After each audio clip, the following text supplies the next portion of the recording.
So, our last presenter for today is Alexandria Pech. She comes to us from Sonoma State University. She worked in the Department of Counseling, Clinical, and School Psychology. And her mentor was Dr. Melissa Consoli. Alexandria.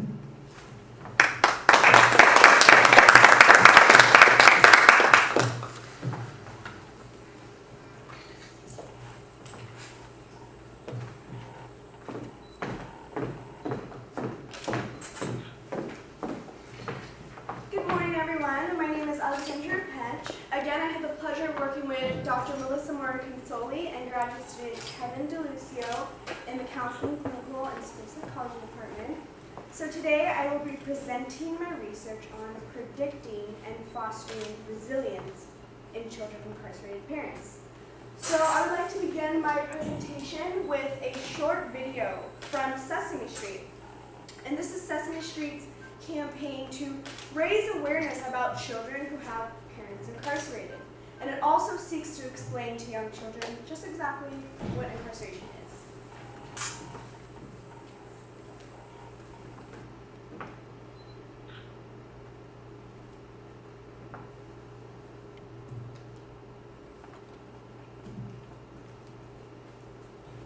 Just leave it there.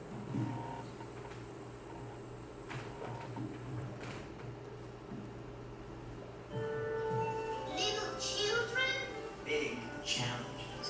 incarceration. My dad's in jail. Why? I don't like to talk about it. Most people don't understand. Actually, I do understand what you're going through. When I was about your age, my dad was incarcerated too. What? Wait, what's incarcerated? And why was your dad in it? Incarcerated is when someone breaks the law, a grown-up rule, and then they have to go to jail or prison. And your dad was incarcerated? Yes, he was in prison. So I know how hard it can be, Alex. Yeah. So this is a great video that I wish that I had access to when I was a younger child. So to start off with some statistics, the U.S. has approximately 2.7 million children with incarcerated parents.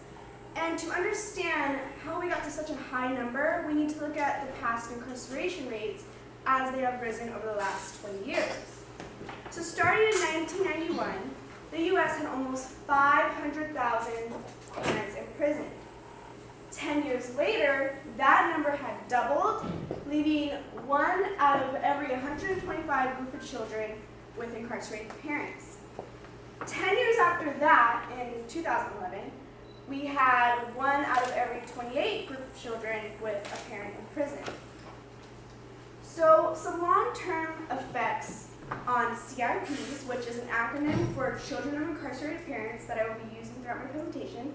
So some long-term effects on CIPs include CIPs having poor, insecure attachment bonds with their incarcerated parent.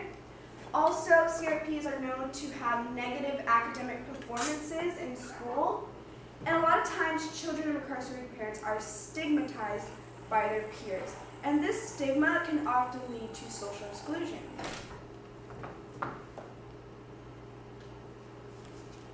So research has really studied the negative outcomes that CIPs will face. And so a lot of research has been done on how CIPs deal with their problems. Children of incarcerated parents internalize and externalize their problems.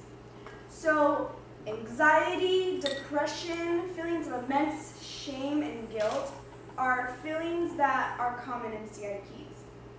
Also, anger and aggression and hostility are common externalizing behaviors that CIPs engage in. So within this population, there's still so much research to be done. New studies need to really need to be designed that are developmentally sensitive towards CIPs. Also, they need to directly assess the needs of children of incarcerated parents so that we can ensure that their voices are being heard. It is also a benefit for research to utilize an interdisciplinary research team when studying children of incarcerated parents. More importantly, future studies really need to focus on the positive outcomes that CIPs can have, and really focus on how children of incarcerated parents can overcome their adversities. So speaking of adversities, a way for people to overcome adversity is by having resilience. So what is resilience, and how does it look like in children of incarcerated parents? Linquanti gives a definition that resilience is a quality in children whom are oftentimes exposed to significant amounts of stress, and in this case, we mean incarceration, but they do not yield to the school failure, the substance abuse, or the juvenile delinquency that they are at great risk of experiencing. So according to Park and Clark Stewart, they found that there are protective factors which can include having a supportive family environment, which can also include having support systems outside the family like church, peers, and school that can reduce and mediate the risk among children of incarcerated parents.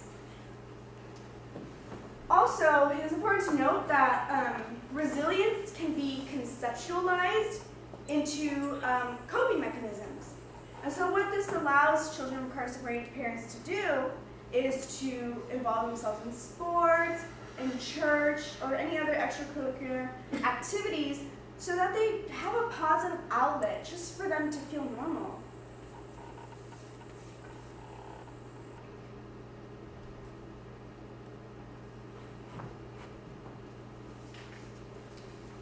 So, like I said before, a lot of this research for this population is negative. And few researchers have made the call to both understand the negative and the positive outcomes. So therefore, my research question asks, well, what components predict resilience in children of incarcerated parents? And how can we help foster resilience for this population?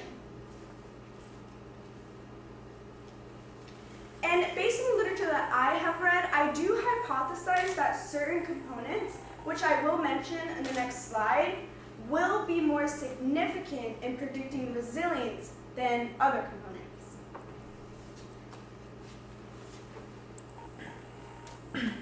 So I will be doing a future study. So this will be a pilot study, and it will be a mixed methodological study using both quantitative and qualitative methods. Okay? So first, to quantitatively predict resilience, I will be conducting surveys with about 100 participants who will be current CIPs, and they will be filling out surveys that measure 4 different components. And those components are, number 1, availability of resources such as school counseling or support groups. Number 2, support for the child to maintain a relationship with their incarcerated parent. Number 3, the ability for CIPs to establish a relationship with mentors. And number 4, access to effective organizations. Now, to qualitatively collect data, I will be conducting 3 one-on-one, semi-structured interviews that will strongly focus on asking questions to these children that are specific to their needs. So some sample questions that I will ask will be, does your school provide any resources for you?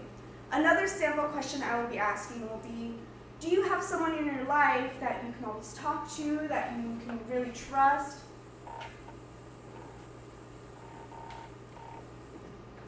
And then finally, upon my data collection, I will be able to analyze my data into 2 parts.